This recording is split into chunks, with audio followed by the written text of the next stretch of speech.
Hello friends, आज हम class 12 के प्रोज से लेसन नंबर 2 का अध्ययन करेंगे। लेसन का नाम है last spring.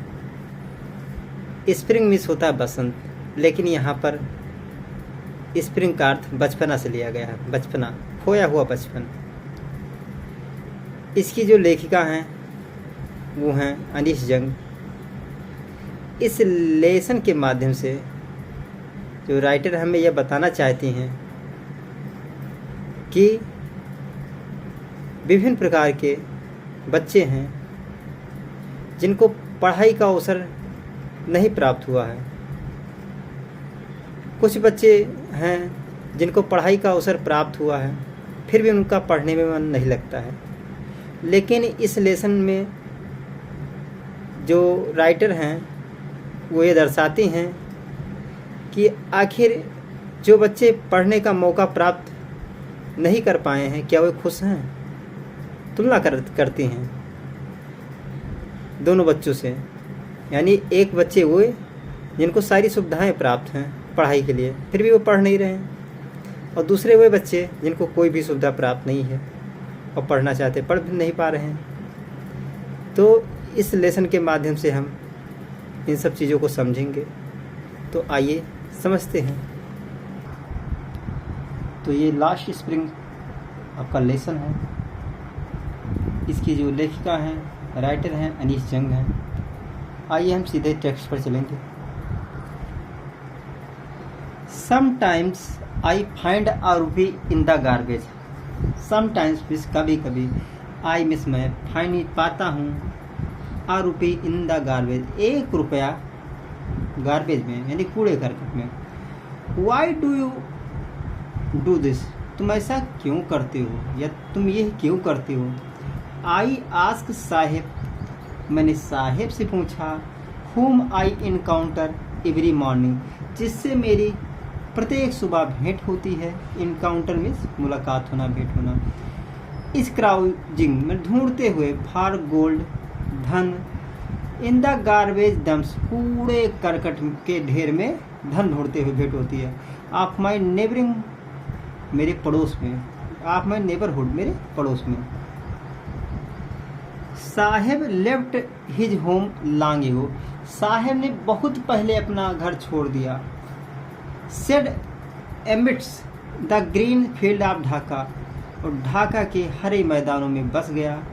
His home is not even a distant memory, उसके घर की दूर की यादें भी नहीं हैं।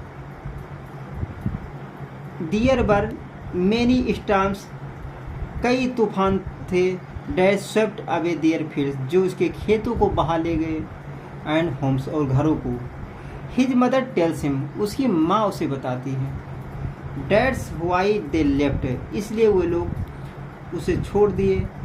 Looking for gold in the big city, और पैसे की तलाश में बड़े शहरों में आए। वेयर ही नाउ लिव्स, जहाँ वो अब रहते हैं।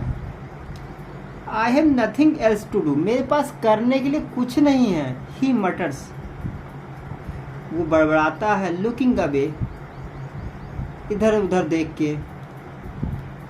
गो टू स्कूल, विद्यालय जाओ। आई से ग्लेवली, मैंने चतुराई से कहा। रियलाइजिंग, ये जानते हुए, इमीडिएटली, तुरंत।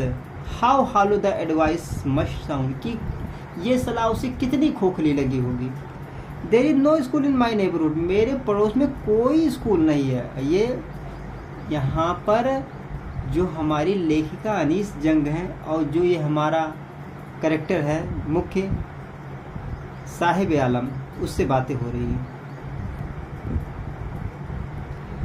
When they build one, जब वो बना देंगे, I will go, मैं जाऊंगा।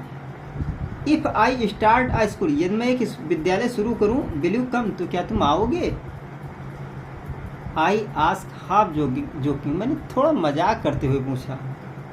Yes, he says, smiling, हाँ, वह मुस्कुराते हुए कहा। ब्रॉडली, मैंने बड़े विस्तृत रूप से मुस्कुराते हुए उसने बोला। A few days later, कुछ दिनों बाद, I see him running up to me, वो मैंने देखा कि मेरे पास दौड़ कर आया। Is your school ready, क्या आपका विद्यालय तैयार हो गया है? It takes longer to build a school. विद्यालय को बनाने में लंबा समय लगता है। I say embarrassed at having made a promise that was not met. मैंने कहा इम्ब्रेस्ड जोर देकर, at having made a promise की वादा किया, डेट वाज नॉट मीट जो इसका मतलब बिल्कुल नहीं था। बट प्रोमिस लाइक माइन लेकिन मेरी तरह वादे, abound in every corner of his black world उसके उजाड़ संसार में भरे पड़े हैं। इस प्रकार के वादे उसके उजाड़ संसार में भरे पड़े हैं। आफ्टर मंथ्स ऑफ नोविंग हिम महीनों उसे जानने के बाद, I ask him his name मैंने उसका नाम पूछा। साहेब आलम नाम बताया। ही अनाउंसेस वो बताता है Saheb Alam. He does not know what it means वह इसका मतलब नहीं जानता। If he knew its meaning यदि वह इसका अर्थ जानता, लॉर्ड ऑफ यूनिवर्स ब्रह्मांड का मालिक, संसार का मालिक, he would have a hard time believing it तो उसे इस शब्द पर विश्वास कर पाना कठिन होता। Unaware of what his name represent अनभिज्ञ कि उसका नाम क्या व्यक्त करता है। ही रोम्स द स्ट्रीट वो सड़कों पर घूमता है। विद हिज फ्रेंड्स अपने मित्रों के साथ। And army of barefoot boys एक नंगे पैर वाले लड़कों की सेना के साथ। Who appear like the morning birds जो सुबह की चिड़िया की तरह प्रकट होते हैं। एंड डिसअपीयर एट नून और दोपहर में गायब हो जाते हैं। ओवर द मंथ्स महीनों तक। I have come to recognise मैंने पहचान लिया ईच ऑफ देम उनमें से प्रत्येक को। Why are you not wearing chappals I asked मैंने एक से पूछा कि तुम चप्पल क्यों नहीं पहने हुए, तुम चप्पल क्यों नहीं पहने हुए।